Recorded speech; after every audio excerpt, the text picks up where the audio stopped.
तो आज पंगा मोल ले लेते हैं इन बाबाओं से, तथाकथित बाबा लोग। जरा आपसे निवेदन है, बताइएगा। एक तो बागेश्वर वाले धीरेंद्र शास्त्री ने तो बोल ही दिया है कि जिन्होंने रामलला का पैसा नहीं छोड़ा वो हमको कहाँ छोड़ेंगे। मतलब वो डरता है। कैसा हनुमान भक्त है रे जो तू डरता है नॉन बायोलॉजिकल पालतू कुत्ते से। बाकी इसका जवाब तो तुम दो या तुम्हारे भक्त देंगे, पता नहीं किस तरह की गालियाँ देंगे।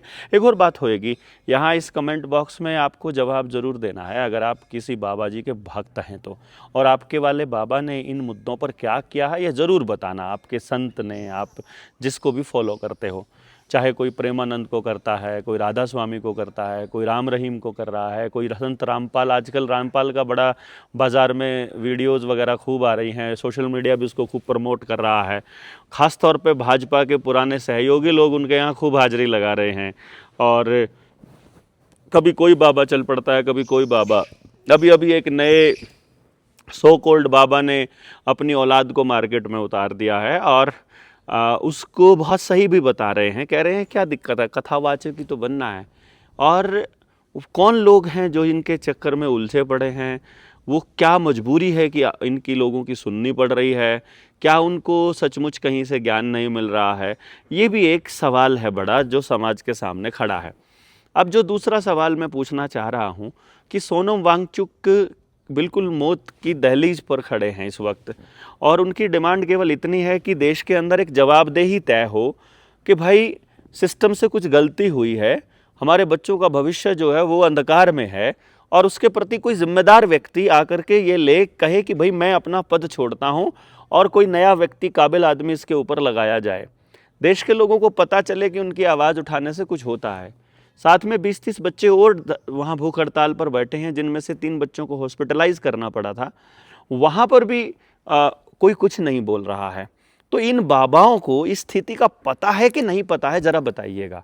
और बाबाओं के भक्त ज़रा कमेंट बॉक्स में लिख के बताइए कि आपके वाले बाबा ने शिक्षा के इस बिगड़ते माहौल पर क्या बोला है।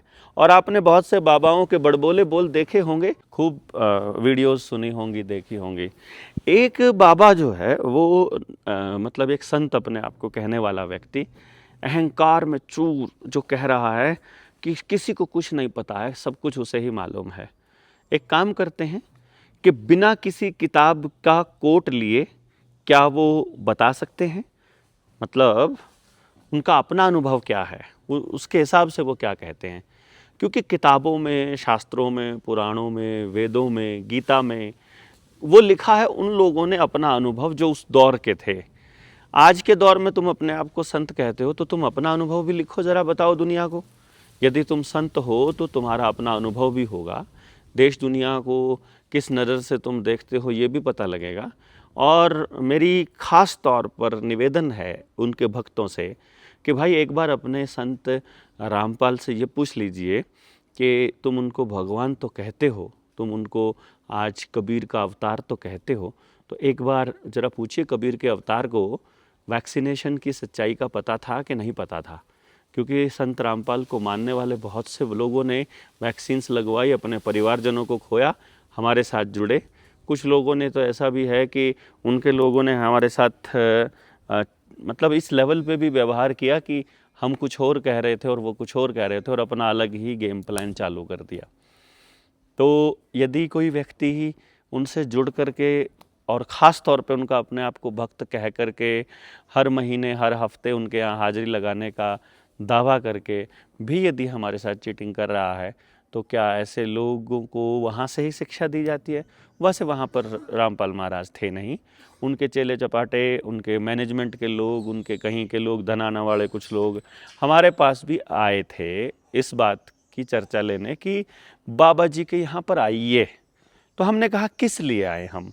उन्होंने कहा बहुत भक्त हैं, यदि महाराज जी को आपकी बात समझ आ गई तो हमारे लोग आपके साथ आ जाएंगे। भाई देखो, मैं एक बात मानता हूँ, आपने एक व्यक्ति को भगवान मान लिया यदि, तो भैया जी मैं यहीं पर आपको क्रॉस मारता हूँ कि आपकी हमको ज़रूरत नहीं है। आपने किसी भी व्यक्ति को यदि भगवान मान लिया तो इसका अर्थ ये हुआ कि वो बाबा आपको कुछ नहीं बता रहा, वो आपको झूठ बहका रहा है कि भगवान क्या है, भगवान के नाम पर ठगी करना जानता है खाली वो, इससे ज़्यादा कुछ नहीं। पॉलिटिकल पार्टियों के लोगों की हाज़िरी वहाँ इसलिए लगती है क्योंकि उनके यहाँ भीड़ होती है, और बाबा जी के यहाँ फलाना बंदा गया था तो वो सॉफ्ट कॉर्नर हो जाता है, फेसबुक के ऊपर उनको गालियाँ कम पड़ती हैं। अब जैसे मैंने सारे बाबाओं के बारे में बोल दिया, एक ये राधा स्वामी वाला तो कितना बड़ा है, मतलब लैंड माफिया है, इसका तो सबको पता ही होगा। देखो अभी रैनबैक्सी वाले ने इसको 6,000 करोड़ रुपया दिया था, सॉरी 600 करोड़ शायद, और कहा था कि मुझे तजुर्बा, मुझे एक्सपीरियंस, मुझे अनुभव लेना है। अब बाबा जी के बिल्कुल क्लोज टीम में शामिल हो गए ढिल्लो साहब। अब उनको हुआ कुछ अनुभव है नहीं, और कुछ दिनों के बाद एहसास हुआ कि ये तो वैसा ही है जो बाकी के लोग हैं नौटंकी वाले। अब जो नौटंकी का नाटक करके उन्होंने कहा मेरा 600 करोड़ वापस करो, वापस करने से मना कर दिया। अब कोर्ट में केस चल रहा है, बताओ कैसे बाबा है। ठीक है, जब लॉकडाउन लगा हुआ था उस वक्त वहाँ पर कैंप के अंदर बाकायदा क्वारंटाइन सेंटर बनाया गया था, वैक्सीनेशन का सेंटर बनाया गया था। अब उसी वैक्सीनेशन से उनके उतने ही भक्त मर रहे हैं।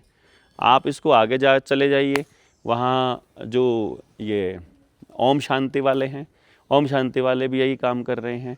उन लोगों को भी, उनकी भी बहनें इसी तरह से मतलब मर रही हैं वहाँ पर, क्योंकि कैंप लगा करके वैक्सीन लगाई गई थी। दूसरे बाबाओं को मानने वाले भी यही सब काम कर रहे हैं।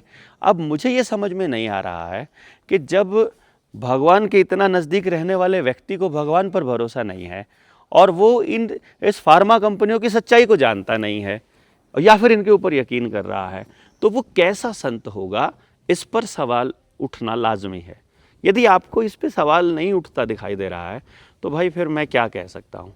देखो बड़ा रिस्क है इस वीडियो में, क्योंकि आपके जो आराध्य बाबा हैं वो गुस्सा हो जाएंगे यदि, या उनके भक्त गुस्सा हो जाएंगे तो गाली गलौज पर भी उतर आते हैं।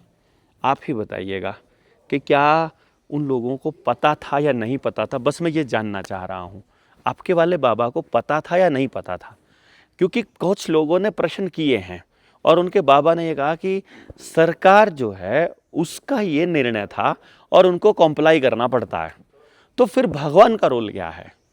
मतलब यदि आपको सरकार की ही सारी बात माननी होती है, उसी के हिसाब से चलना होता है, तो सरकार में तो कभी कभी कोई गुंडा भी बैठ जाएगा, कोई तड़ीपार बैठ जाएगा, कोई आदमखोर बैठ जाएगा, कोई लड़कियों की जासूसी करने वाला भी बैठ जाएगा, कोई अडानी का पालतू कुत्ता बैठ जाएगा, तो आपको उसकी भी माननी पड़ेगी। फिर सत्य का और परमात्मा का रोल क्या रहा? फिर जो अपनी कथाओं में आप कह रहे हैं उसका मतलब क्या रहा? फिर जो आपके सत्संग कहते हैं उनका क्या मतलब रहा? मेरी समझ से बाहर है। फिर क्या इनमें से किसी भी बाबा को ये नहीं पता है कि अर्थव्यवस्था को मजबूत करने के लिए पर कैपिटा इनकम मजबूत होनी चाहिए, ज़्यादा होनी चाहिए, मतलब प्रत्येक व्यक्ति की इनकम बढ़नी चाहिए, ना कि किसी बड़े इंडस्ट्रियलिस्ट की, किसी 2, 4, 5, 10, 20 इंडस्ट्रियलिस्ट की नहीं, बल्कि गांव के आदमी की। क्योंकि गांव भारत है, ये इस बाबा को पता होना चाहिए। और गांव के लोगों को मजबूत किए बिना भारत को मजबूत नहीं किया जा सकता, ये भी उसको पता होना चाहिए। उसको ये भी मालूम होना चाहिए कि पलायन भारत को कमज़ोर कर रहा है। उसे ये भी मालूम होना चाहिए कि नशा, अपराध, गुंडागर्दी के लिए सबसे ज़्यादा अगर कोई चीज़ जिम्मेदार है तो वो पलायन है। तो शिक्षा के नाम पर हर व्यक्ति को गांव से बाहर जाना पड़ रहा है, इलाज करने के नाम पर बाहर जाना पड़ रहा है, रोजगार के नाम पर बाहर जाना पड़ रहा है, उसको हर काम करने के लिए गांव से बाहर जाना पड़ रहा है। तो फिर पलायन इतना ज़्यादा हो रहा है जिसकी वजह से देश का सत्यानाश होना तय है। क्या ये उस वाले बाबा को नहीं पता है जिस बाबा को आप मानते हो? तो आपके वाले बाबा से पूछिएगा कि इस पलायन को कैसे रोका जाए, लोगों का असली धन कैसे बचाया जाए। जो बैंकों ने फ्रॉड किया है, क्या आपके वाले बाबा को उसका नहीं पता है? जो बैंक लूट रहे हैं, गाँव को ज़मीन हथिया रहे हैं, क्या वो आपके वाले बाबा को नहीं पता है? इस इंडस्ट्रियलाइजेशन को समझते हो कि नहीं समझते हो? जब लोगों का रोज़गार छीनकर हाथ से बनने वाली हर चीज़ को ख़त्म करके जब आप केवल मशीनों को आगे कर रहे हो, आर्टिफिशियल इंटेलिजेंस को आगे कर रहे हो, मोबाइल का कितना दुरुपयोग हो रहा है, स्क्रीन से किस तरह बर्बादी की जा रही है, अश्लीलता कैसे फैलाई जा रही है, हिंसा कैसे फैलाई जा रही है, ये बाबा को नहीं पता है क्या? जो वाइट लाइट है वो कितना नुकसान करती है, एल्यूमिनियम कितना नुकसान करता है, हवा में केमिकल डालकर जो हवा ख़राब की जा रही है वो कितना नुकसान करे, ये आपके बाबा को नहीं पता है क्या? या तो पता है या नहीं पता है। पता है तो इस षड्यंत्रकारियों के साथ उस गेम में शामिल है। जैसे जग्गी वासुदेव है, जग्गी वासुदेव ने क्या बोला कि जो लोग वैक्सीन नहीं लगवाएंगे वो पाकिस्तान चले जाओ। अब जग्गी वासुदेव इतना हरामी है, उसने एक बार भी ये नहीं बोला कि मुझसे गलती हो गई, वैक्सीन्स को प्रमोट किया और आपको मतलब हमने प्रोत्साहित किया। इसी तरह से कोई नेता नहीं बोल रहा है और आप उसके साइड इफ़ेक्ट देख रहे हो। बस मैं इसी तरह बाकी चीज़ें देख रहा हूँ कि गांव की उपजाऊ ज़मीन को ख़राब करके वहाँ कोई ना कोई बदबूदार प्लांट लगा देना और वहाँ की इकोलॉजी को ख़राब कर देना, जंगलों को काट देना, हसदेव जैसे जंगल कट रहे हैं। यहाँ पर बाबाओं को नज़र है, आ रहा है कि नहीं आ रहा है, ये बताओ, ये पूछ रहा हूँ। आपके वाले बाबा से ज़रूर पूछिएगा ये सवाल, उससे पूछ करके ये सवाल में कमेंट बॉक्स में डालिएगा। अगर अंधभक्ति में होकर के आप हमारे साथ जुड़े हुए हो, उनके भी अंधभक्त हो, तो भैया हमको माफ़ कर दीजिएगा।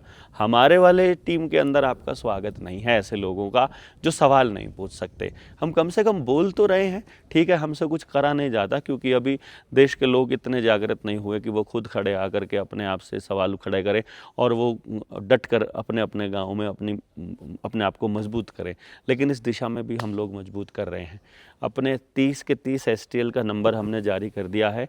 भारत के हर राज्य में, हरियाणा के हर ज़िले में आप अपने गांव में कार्यक्रम करवाना चाहते हैं तो 801 से लेकर 830 तक के नंबर हैं। पहले के नंबर हैं 741 9889, उसके बाद 801, 802, 803। ये नंबर आप सारे लोगों को ये पता होना चाहिए कि आपका ज़िला कौन सा है, आपका राज्य कौन सा है। उसी हिसाब से आप मैसेज करके बुला लीजिए। आप कर्जे से मुक्त होना चाहते हैं तो बस आपको क्या करना है, अपने ज़िले के STL से ही बात करनी है। वो आपको फॉर्म भरना और बाकी सब जानकारियाँ देना सिखा देगा। आपको आत्महत्या नहीं करनी है, पलायन कम से कम करना है, क्योंकि यदि आप समस्या के समाधान का हिस्सा नहीं हैं तो आप ही समस्या हैं। मतलब इवन हम अगर समस्या के समाधान का हिस्सा नहीं तो फिर हम ही समस्या हैं। इसी तरह से आपको बाकी सारे मुद्दों के ऊपर, जिन जिन मुद्दों पर जो भी समझ में आता है, आप कमेंट बॉक्स में लिखिए कि आपके आसपास क्या क्या गलत हो रहा है और फिर हम उसकी भी आवाज़ उठाएंगे। बहुत ही जल्दी हरियाणा के हर गांव तक हम लोग पहुंच रहे हैं। हमारे साथियों ने अभी एक मिशन शुरू किया है ट्रायल के तौर पर, इसको हर गांव तक लेकर के जाएंगे। जनता सरकार मोर्चा का साथ देते रहिए। और हम लोगों ने अभी जो ट्रेनिंग्स की थी और जो हमारा प्रोजेक्ट्स चल रहे हैं उसके लिए हमें आर्थिक मदद करने के लिए 9518170000 पर भी आप डिजिटली मदद कर सकते हैं या हमारी किताब उल गुलान को ख़रीद सकते हैं। तो अपनी राय कमेंट बॉक्स में ज़रूर दीजिएगा। जय हिंद, जय भारत, जय जोहार।